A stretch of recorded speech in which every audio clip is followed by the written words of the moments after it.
The economy has always been a concern for members of the United States of America.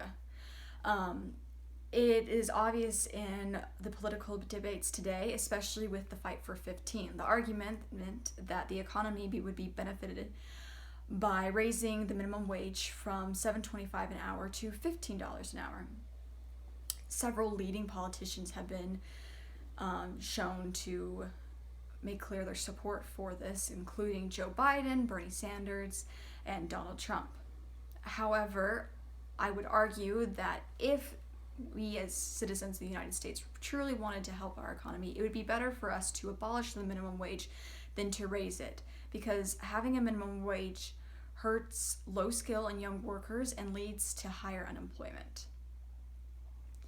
First off, having a minimum wage leads to higher unemployment. A minimum wage disrupts the free market by forcing businesses to conform to a set federal wage or model. And this can be difficult because businesses can vary in the goods they produce and the people that they need. And so by forcing them to conform, it can ultimately end up harming the business more. In Europe, social scientists have observed that countries with a minimum wage had an unemployment rate of 11.8%, a third higher than countries without a minimum wage. However, some critics would even argue that that doesn't matter as long as the minimum wage is increased. However, according to the nonpartisan Congressional Budget Office, if the minimum wage were increased to $15 an hour, the job market would lose around 1.3 million jobs. And this loss in jobs would hurt the very people that the minimum wage is supposed to protect, namely low skill and young workers. When we have a minimum wage, it forces businesses to hire less people. A minimum wage doesn't make workers more productive, it simply makes them more expensive. And so when forced to choose between a low skill or young worker and a high skilled worker, the businesses are more likely on average to choose a high skilled worker. This can be seen especially in Seattle.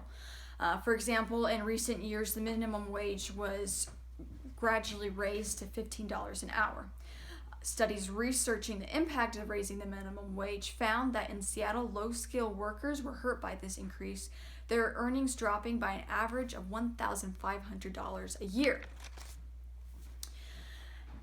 In the United States alone, there are about 1.8 million minimum wage workers, and about half of those workers are young.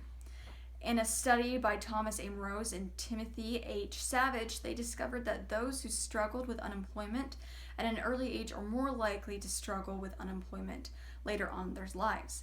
And so when young workers are unable to get hired, they're more likely to later on struggle finding jobs. However, people will occasionally argue that it's better to have a minimum wage than not, even though it leads to higher unemployment rates and even though it hurts low-skilled and young workers, because in the end there are no good alternatives, and that is simply incorrect. One very feasible alternative are trade unions. Several countries in Europe have abandoned the practice of having a federally mandated minimum wage and instead moved to that. These countries are such as Sweden, Denmark, and Iceland, Norway, and Sweden. In Sweden, for example, there are about 60 different trade unions operating. Now, these trade unions can be important because they help both parties. Trade unions are able to argue on behalf of their members to find a living wage that works for them, but that are also able to work with the businesses in a way that doesn't harm them and force them to hire less people. So in that way, the minimum wage is, by not having a minimum wage and having trade unions instead, the businesses and people are both able to profit. The workers getting a living wage and the businesses not being forced to hire less. Then in conclusion, what our country should do is we should get rid of or abolish the minimum wage, because having a minimum wage leads to higher unemployment rates and hurts the people it's supposed to protect, the low-skilled and young workers, and because, in all honesty, there are alternatives. Thank you.